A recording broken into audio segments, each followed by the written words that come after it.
Hello, everybody. Thank you very much. Always appreciate you watching. I'm Orlando Ruiz Jr. Welcome to another classic movie review.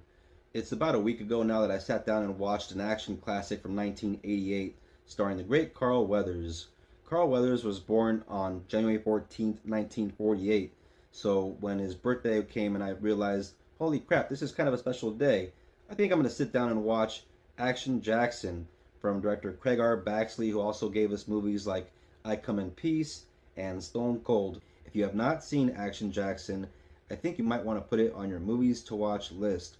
If you're familiar with Carl Weathers, if you've seen him as the character of Apollo Creed in the Rocky films, or as the character of Dylan in the original Predator, or as the character of Chubbs in Happy Gilmore, and maybe you wondered how come this guy never got his due as, an action star in his own movie, well, this is the movie you want to check out. In this movie, Carl Weathers plays the role of Sergeant Jericho Jackson, a tough as nails, no nonsense cop that will do whatever it takes, including breaking the rules to bring down the main bad guy of the film, Delaplane, played by Craig T. Nelson, who to a lot of people nowadays is Mr. Incredible, but for my generation will always be known as Coach.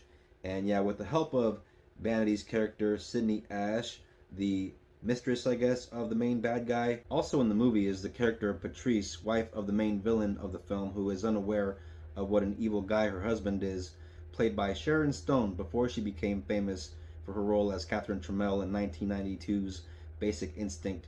She doesn't have as much screen time as Vanity, but when you do see her on screen, you do see glimpses of that very talented actress that she would evolve into, that movie star that she would become.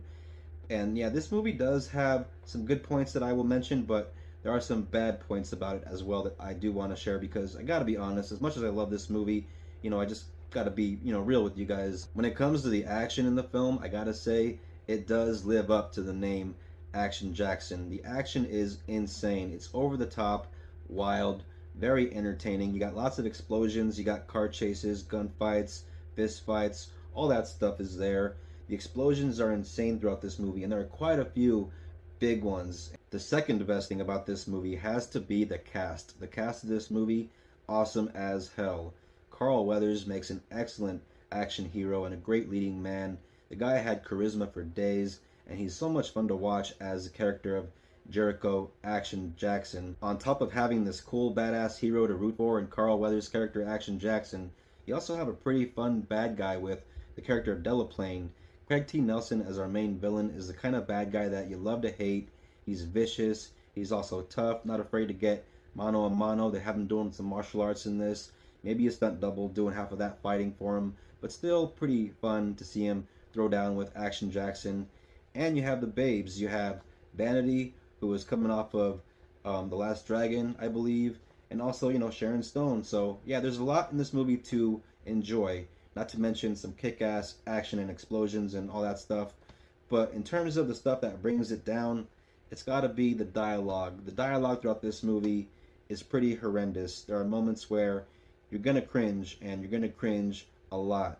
You might not notice that right away because the very first scene in the movie, the introduction scene, is a scene of goons blowing this guy away through a window as you see his flaming body going like 50, 60 stories and crashing down, and a bunch of people going, oh no, it's a dead guy flaming. And that's a pretty awesome stunt, I gotta say, although you can tell it's a dummy and then they kind of cut to an actual stunt guy, but still pretty awesome stunt. And then you get like a sequence where you have the credits to a Pointer Sisters song, very Beverly Hills Cop, and then you establish it's Detroit. Again, very Beverly Hills Cop. Here is an example of the kind of dialogue I'm talking about. After the opening credit montage, one of the first scenes that you see is a scene with two cops cruising around in their patrol car.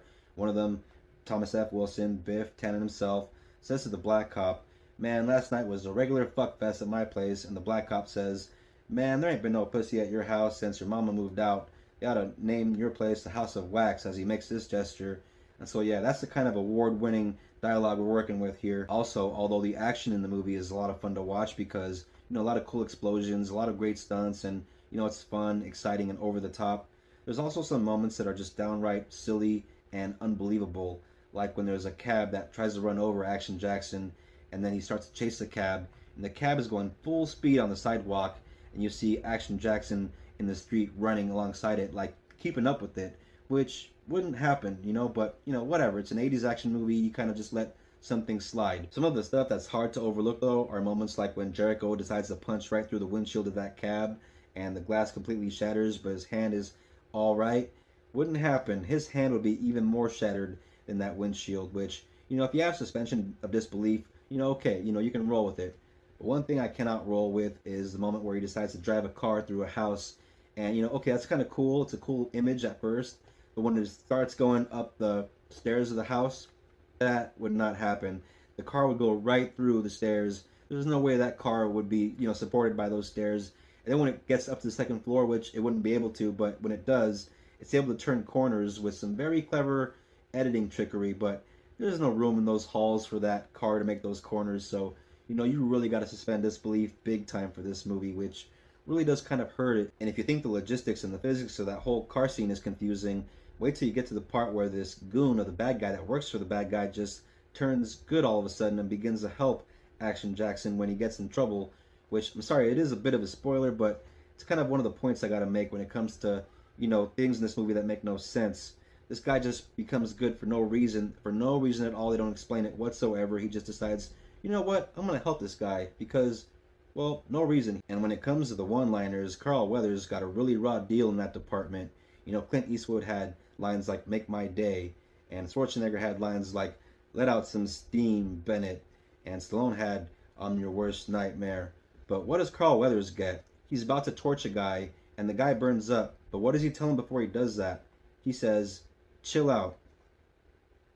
Chill out." And he burns him. He gets burned. Told him to chill out. Makes no sense. Almost anything else could have been better than chill out if you're going to burn a guy. Why would you say chill out? Wouldn't you say something like, all right, now you're toast, or you're fired? I don't know, something like that, Now you're barbecue. I don't know. Anything else would have been better than chill out. So, yeah, like I said, he got a raw deal. Hey, raw deal, Schwarzenegger. Talk about that someday. And although this movie does have fun, thrilling action, exciting stunts, a cool hero, a bad guy you love to hate, babes, and all that good stuff in it, in the last 2 minutes of the movie, it lets you know just what kind of a movie you just watched when you get some of the worst dialogue yet from Vanity when she tells our hero, because throughout the whole movie she's been saying how she needs a fix because she's a junkie and, she likes to shoot up, and so she's constantly, saying, hey, can you get me a fix, blah, blah, blah. And so one of the last things you hear in the movie, you hear her say, you know what, I'm just going to quit cold turkey. You can have me on Thanksgiving. The movie ends with, in the last 2 minutes, in a span of 2 minutes, mind you, our hero kills the bad guy, gets the girl, the police captain walks in and says, you're promoted to lieutenant now. That seals the deal pretty much. It's a bad movie. Doesn't mean it's not fun to watch, okay? It's a fun watch. But it is a bad movie, and it's a shame because Carl Weathers really deserved better. Even with everything that is wrong with this movie, the movie is so much fun to watch because if you're familiar with 80s movies, 80s action movies, you're going to see so many that guys, oh wow, it's Al Leong. He was Goon in Lethal Weapon and also in Die Hard and Big Trouble in Little China. Holy crap, there's Sonny Landham from 48 Hours and Predator and Lockup. Holy crap, there's Edo Ross. He was the bad guy in Red Heat. Also pops up in Dick Tracy and Universal Soldier. So many familiar faces. You also get freaking Joanna Man, Miguel A. Nunez Jr. in there.